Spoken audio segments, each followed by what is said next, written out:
เน่าๆเหม็น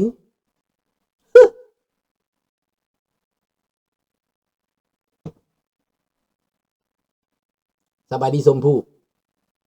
ดังนั้นพี่น้องเรื่องเขมรข้าพเจ้าวิจัยไปแล้ว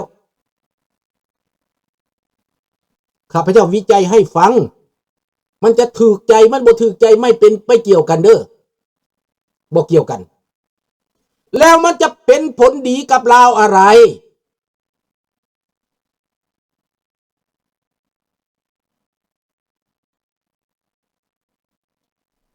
ถามแน่อ้ายในฐานะอ้ายเกิดก่อนอ้ายรู้ศูนย์อพยพจังหวัดสระแก้ววาง2 หมู่บ้านที่เกิดปัญหาอยู่วันนี้ที่จริงแล้วมันก็มีในแผนที่นะลุงไม่ได้มีแผนที่ในมือก็พูดไม่ได้แต่รู้จักว่าในเขตนั้นเป็นเขตที่สงสัยเป็นเขตที่ไม่ยอมรับกันเพราะว่าเมื่อก่อนมันเป็นเขตไม่มีแผนที่อยู่ในมือนะพูดไม่ได้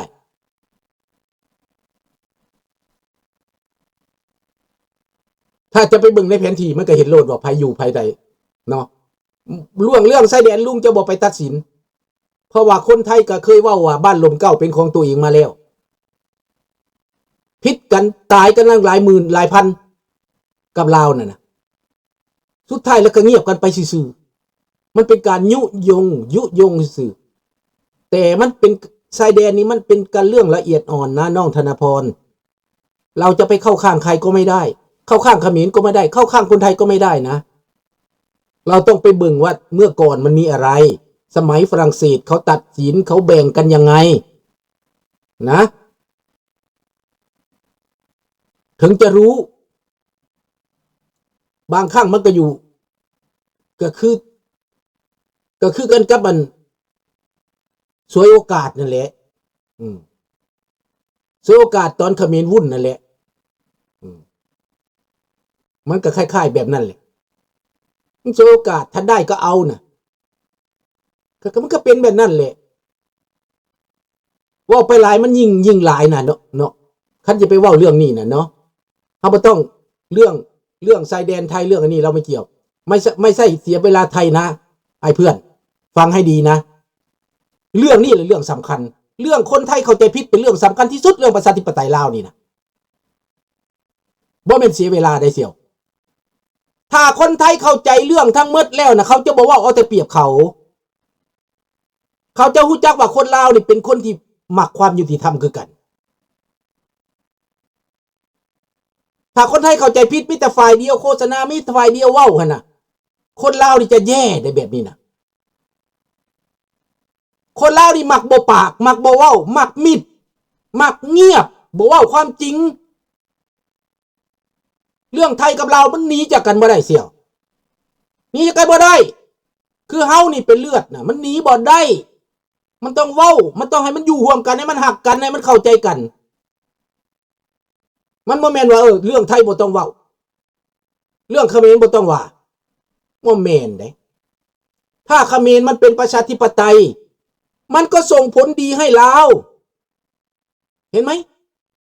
ถ้าประเทศไทยเป็นประชาธิปไตยก็ส่งผลดีให้ลาวอ้าวเห็นบ่คู่มือนี่ขนาดซ้ำนี่นะดีแน่บ่ดีแน่นี่50นี่นะคนลาวก็ยังได้พึ่งอิงดิยังได้อาศัยได้เสี่ยวเป็นอพยพก็ยังเป็นอพยพไปได้ซะ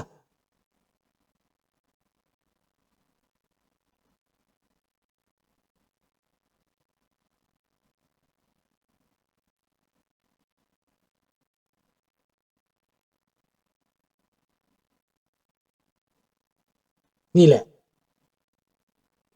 หลักฐานยังก็บ่ได้ต้องคือไปเบิ่งในแผนที่น้องธนพรเอาความจริงโลดเอาฝรั่งเศสมาเอาอังกฤษมาและเขาสิตัดสินกันดอกเขาเจรจากันอยู่บนใดเขาตกลงกันสมัยใดมันก็มีคันจิไปเว้าเรื่องแดนนี่นะน้องธนพรคันไปเบิ่งของฝรั่งเศสไม้ไว้แต่ก่อนนั่นไทยเสียเปรียบแน่นอน เออเอาซ้ำเอาได้แล้วอย่าเอาหลายเอาพอดีเนาะ50-50ดีก่อนตามไม่เว้าเด้50-50ตกลงกันเจรจากันเดียวกัน2พี่น้อง2บ้าน2เมืองหั่นน่ะพอแล้วอย่าสิอยากได้แต่ตัวเองหลายก็บ่ดีอยากน้อยก็สิว่าจำปาสักเป็นของกูสัญญบุรีเป็นของกูคือกันแหละกับลาวก็ได้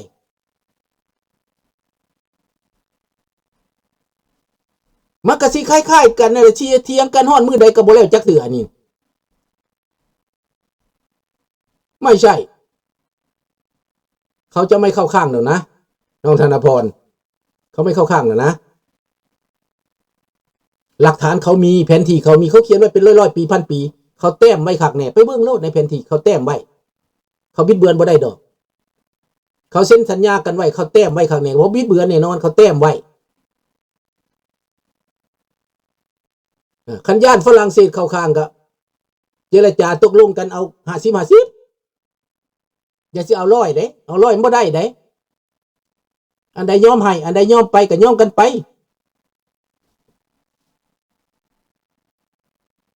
เนาะบ่แล้วจักเทื่อดอกเรื่องนี้นะเถียงไปก็บ่แล้วลุงบ่เถียงนำได้บ่เอานำลุงบ่เอานำแนวนี้นะเรื่องชายแดนนี่คันไปเว้าคือรัสเซียแห่งคักบ่อนใดคนเว้าภาษารัสเซียเป็นดินแดนรัสเซียอยู่บนนั้นอันนี้บ่อนใดคนเว้าภาษาลาวก็เป็นดินแดนลาวอยู่บนนั้นมันสิตายได้แบบนี้นะแม่นบ่ล่ะบ่อนใดคนกินปลาแดกก็บ่อนนั้นดินแดนกูมันบ่แม่นเด้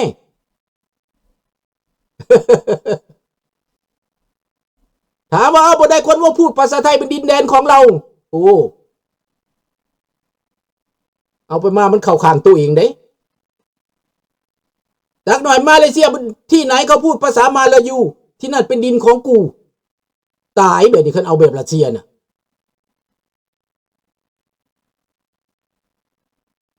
แม่นบ่น้องธนพรดังนั้นเราไม่ต้องเราเอาประชาธิปไตยดีก่อนนะเรื่องชายแดนนี่ปล่อยเขาคิดเขาว่ากันนะลุงไม่เกี่ยวข้องนะเอาละดังนั้นเรื่องเขมรนี่เว้าให้สัตว์เลยเนาะสัตว์แล้วเรื่องเขมรนี่นะหมายว่าโลกนี่ต้องการให้เขมรเป็นประชาธิปไตย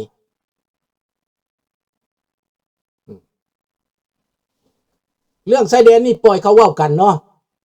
ลุงจะไม่เกี่ยวข้องถึงไม่รู้ก็ไม่ต้องพูดเข้าใจก็ต้องไม่ต้องว่าถ้าจะเอาบัตรอันเนี่ยเอาแบบมันคือรัสเซียว่าหันมันกับพีโพดไปเนาะ ลูฮันโดเนตมันว่าภาษารัสเซียนี่แหละของรัสเซียสบายดีแสงอุทัยสบายดีพรเจล่าสบายดีกูว่างๆเนาะสบายดีคีซีเรื่องเขมรนี่ต้องต่ออีกเป็นยังจะว่าเรื่องเขมรเพราะว่าความต้องการของคนลาวนี่มานำเขมรเอาใจให้เขมรเดี๋ยวนี้นะเทใจให้เขมรเพราะรอจากประเทศไทยว่าจะเอาประชาธิปไตยมาให้คนลาวนี่บ่ให้จักเถื่อพี่น้องขี้ทีพี่น้องคนไทยเฮาขี้ทีประชาธิปไตยบ่ให้จักเถื่อบ่ยอมให้เป็นจักเถื่อ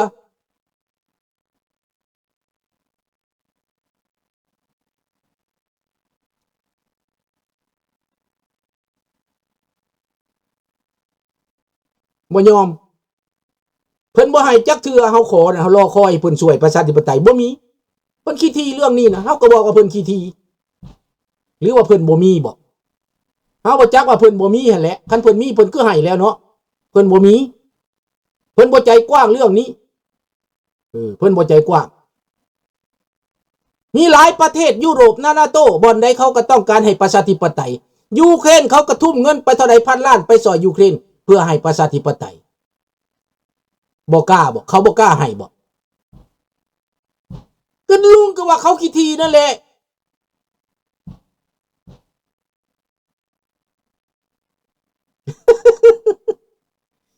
อ้าวลุงสุนทราทำไมไปว่าแม่ตัวเองบ้านแม่ตัวเองบ่เรื่องอื่นเว้าแต่เรื่องชายแดนบ่เว้าเฮาบ่แม่นศาลตัดสิน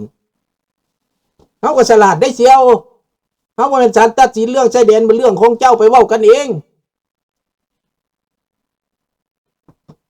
แต่เรื่องเขมรนี่นะที่คนไทยพยายามแทรกนี่นะอยากให้เตียบันยึดอำนาจอยากให้เตียบันนี่ยกประโยชน์ให้ตัวเองพี่น้องคนไทยคิดว่ามันง่ายไหมนานาชาติเขาจะเห็นดีไหมเนี่ยโดนัลด์ทรัมป์จะเห็นดีไหมเนโต้เขาจะเห็นดีไหมฝรั่งเศสจะเห็นดีไหมไม่เขาไม่ให้และเขาจะคุ้มครองเขมรอเมริกาจะมาเป็นกรรมการใหญ่เขาก็เห็นได้เห็นแล้วกรรมการอยู่ที่มาเลเซียนั่นจับ2 คนมาแล้วก็ตกลงหยุดตินะหยุดสงครามกันนะเขาทำในมาเลเซียแล้วต่อไปประเทศใดจะลุกลานเขมรเวียดนามบ่ไผก็แล้วแต่บ่ได้เขาไปนั่งเป็นกรรมการแหละเขาจะมาลงทุนเขาจะมาตั้งอยู่ที่นั่นอเมริกาจะเข้ามาตั้งฐานทัพจีนอยากมาตั้งฐานทัพบอกหลังคนก็ว่าจีนลงทุนจีนเอาจีนจะไปเหตุความเสื่อมเสียเขามาโน่นบ่น้อยแล้วเจ้าไปเหตุเสื่อมเสียศรีลังกาเจ้าไปเหตุเสื่อมเสียให้ประเทศแถวนั้นตั้งเท่าไหร่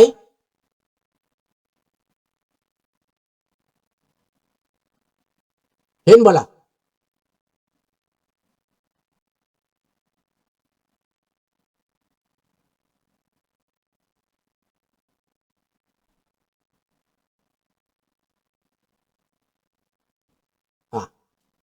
ก็แล้วแต่ลุงจะบอกไปสนใจเรื่องชายแดนเด้อเรื่องเขตแดนเด้อลุงบอกไปเกี่ยวของให้เขาพิจกันไปเถียงกันไปเรื่องของเขาอันนั้นแต่เรื่องการเมืองเป็นอย่างลุงจังว่าเขมรสหายเกิดเธอเสี่ยวฟังเด้อสำเร็งสีนี่ข้าพเจ้ารู้ข้าพเจ้าเคยประชุมร่วมกินข้าวร่วมนั่งโต๊ะเดียวกับท่านเคยรู้จักท่านสำเร็งสีมีจิตใจงดงามพี่น้องจิตใจงดงามเด้อการคุยการอารมณ์บ่ถือตัวอัธยาศัยดี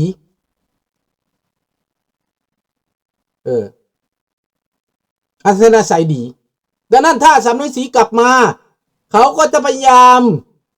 ให้เป็นประชาธิปไตยที่สุดเขาจะพยายามล็อบบี้กับกลุ่มต่างๆให้ร่วมมือกันเปลี่ยนแปลงสบายจันเพ็งให้ร่วมมือกันเปลี่ยนแปลงประเทศเขมรให้เป็นประชาธิปไตยและพัฒนาเศรษฐกิจการเมืองสังคมการศึกษาวัฒนธรรมสาธารณสุขและเทคโนโลยีสำเร็งสีนี่จะพยายามดึงเอาคนเขมรในต่างประเทศมามีส่วนร่วมในการพัฒนาประเทศคนเขมรที่ไปอยู่ต่างประเทศนานแล้วก็อยากกลับมาอยากมาลงทุนคนมีเงินคนมีตังเยอะคนเขมรน่ะในต่างประเทศนี่มีเยอะมีการศึกษาก็มีเยอะหลายหมื่นคนเป็นทหารอเมริกาก็หลายหมื่นคนเขาก็กลับมานะนี่คนลาวก็ต้องเอาเป็นตัวอย่างเขมรนี่ท่านสำเร็งสีนี่เป็นตัวอย่างเป็นมิเรอร์ให้ลุงละเป็นแหวนแยงให้ลุงละเห็นบอกลุงสนใจแล้วเนโต้สนับสนุนอเมริกาสำเร็งสีนี่มีน้ำหนักได้บ่มีจักเถื่อเนโต้จะมาหนุนคนง่ายๆได้พี่น้องมาแม่นง่ายได้ก่อนจะได้การสนับสนุนสำเร็งสีนี่ขึ้นลงจนตีนเกิดเหี่ยนพูดแหละไป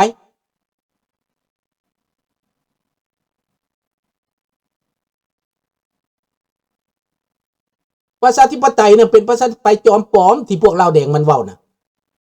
ประชาธิปไตยรวมศูนย์คอมมิวนิสต์ของมันนะบ่เป็นประชาธิปไตยเสรีประชาธิปไตยสบายดีอลิวถ้าประชาธิปไตยแท้ๆนั่นมันหมดทุกคนมีสิทธิ์มีเสียงทุกพรรคการเมืองมีกฎหมายคุ้มครองอันนั้นเป็นประชาธิปไตยแต่นี่บ่มีกฎหมายคุ้มครองมีแต่พรรคเดียวอำนาจเดียวมันบ่แม่นประชาธิปไตยมันจอมปลอม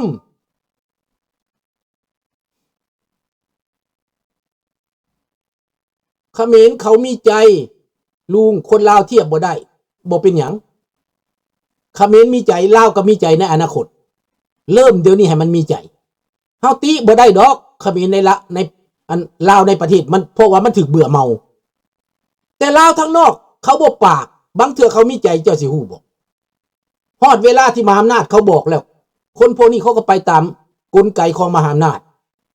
ไม่แน่จักอย่างนั่นแหละ